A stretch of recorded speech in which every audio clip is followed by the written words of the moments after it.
Hello there, Green Knight here. Welcome to this Vassal Armada tutorial. Before we proceed to learning how to set up your fleets, we are going to have a quick look at the interface.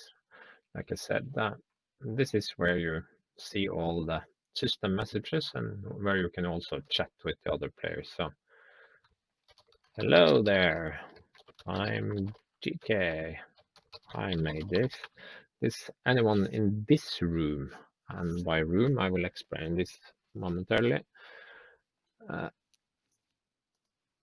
This is the main room or the lobby, but you can also create new rooms to play your games in. You can't play a game in the main room. That would be really messy. So I can make one that's called new game. And the way you do it, just type the name and enter.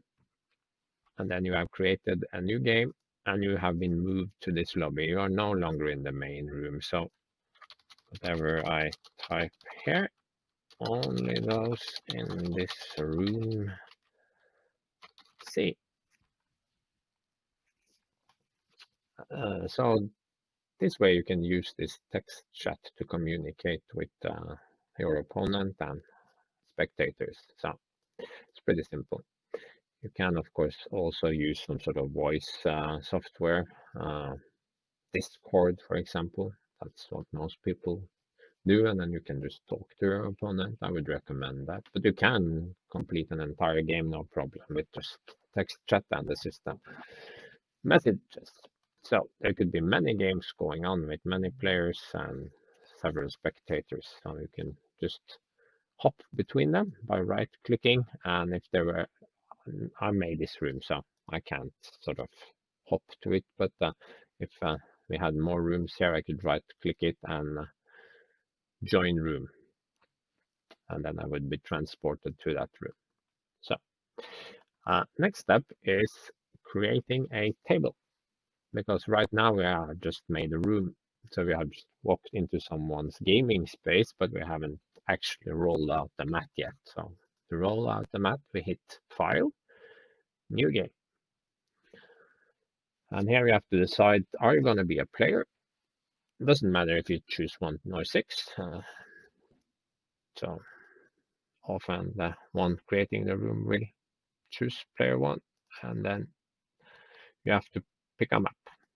So I made some Star Wars themed ones and some sort of generic ones here. So we could take this Scarif Shield Gate, for example, finish. And now you saw several more buttons light up here.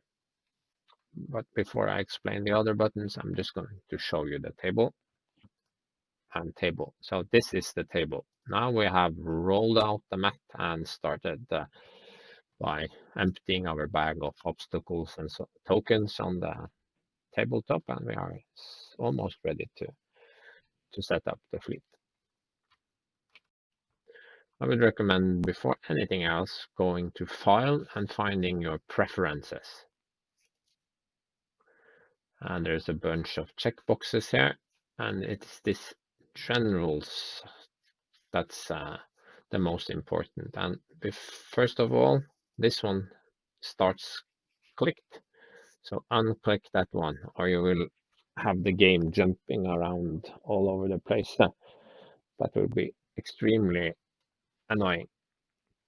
You might also want to reduce this mouse drag threshold. I think it starts at 10 or something. Set it to 2 or 3, and then you have more fine control over stuff that you move. It's not essential, but I would recommend it. And some would also like to increase the heap size there, or how much memory the game can use, especially when zoomed really far in. It could cause some problems if this is set too low. Also not essential. So here you can change your username. The password is pretty much pointless. Yeah. Here you can customize sort of colors. Just skip that. Nothing important to see here. So it's just the first here with the center on opponent's moves. So the other buttons here, this is the undo button, and this is the first time I'm going to mention right-clicking and hotkeys. I didn't right-click that one, but I hovered over it, and it is a button, but you can also see in brackets there the corresponding hotkey. So Control Z actually undo. So I could hit this button and undo. Just I undid the welcoming message, kind of pointless. But if you misclick something, move the wrong piece or something, then you can undo. So no, there are no steps to undo here, so I can't undo anything. This is the step forward button. This is important when you have created a log file, for example, for setting up your fleets. We'll talk about that in the next tutorial. This one is for hiding or showing the interface here. You don't need this once you're playing, and if you have a crowded screen, it can be useful to close it. Here you can change which player you are, or turn yourself into an observer, or if you made a mistake and joined as an observer when you should have been a player, you can do it there. This is used to advance turns. You start in turn 0, which is the setup turn. This obviously brings up the table. Pieces brings up all the submenus for every piece that exists in the game. Yeah.